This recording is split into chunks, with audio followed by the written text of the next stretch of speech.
Hey guys, just wanted to give a visual intro to what we're doing here. We're starting our first system out here as a cacao system.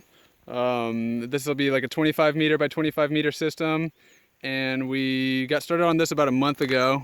We've progressed a lot slower than we hoped because of some surprise visits from cows and issues with some of our animals that we had to address right away, but we've at least made some progress that I thought I could show and maybe get some feedback on.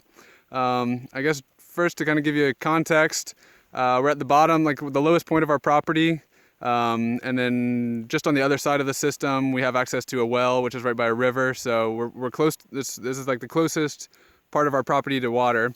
So that's why we did one of the water heavier plants like cacao here. And so what we did was we had a tractor come through initially. They subsoiled and they were supposed to return with a disc harrow, but that never came through. So all they did was subsoil, but it at least like broke up this really compacted ground for us. You can kind of see what it looks like now. It's at least loosened, but it's been sitting out in the sun for way too long, so it's real. You can see like kind of the hard clay that we have. But I think that's, the subsoiling is better than nothing, so it at least loosened it up for us, like I said. You can see there's like, I don't know, I'm trying to kind of wrap my head around what kind of soil we really have.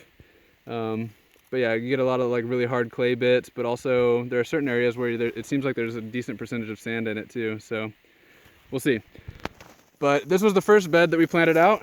This was probably 2 weeks or so ago. And what we did was we came through with a hoe and just manually hoed it as best as we could by hand.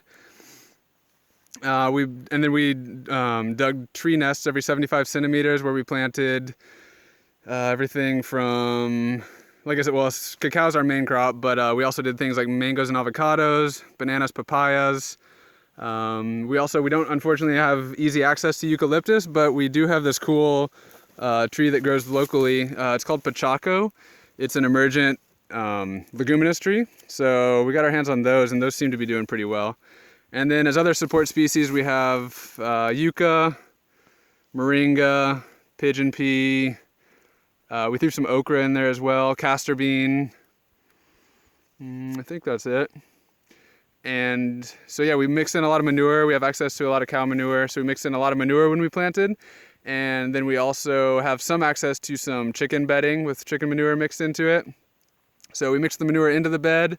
We covered the soil with the chicken bedding as well as some sawdust that we believe does not have any chemicals from a local carpenter. And that's what we used in the center of the beds, just right in the center line where everything was planted. And then along the edges of the beds, we covered that with logs from our neighbor who had recently cut down a big tree. And we covered those logs then with all this Mombasa grass that is now dried out. You can see, and it's kind of covering the logs and covering the edges of the beds. And then you can see all these sticks poking out of the edge of the bed. Those are all Mexican sunflower. They haven't taken yet, so it's kind of hard to see, but they're in here. And that's kind of the format for our first line, and it seems to be going pretty well. The bananas are coming through really hard. These pachacos, these emergent legumes, seem really happy. Feels pretty good. We have drip irrigation going.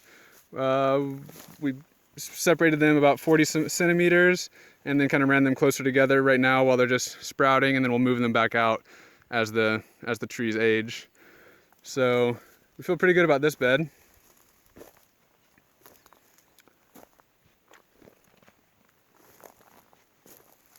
Oh, jack beans we have in here too. I think that's it. And then this is the second bed that we finished maybe a week or so ago. Things are starting to sprout. We did it really the same way, no big changes. We were pretty happy with how it started, so things are starting to come through here.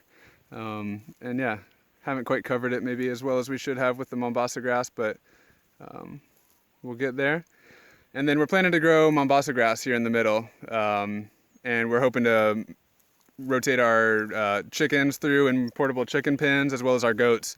We have some 3 meter by 3 meter portable goat pens, and we're hoping they can kind of graze the Mombasa grass.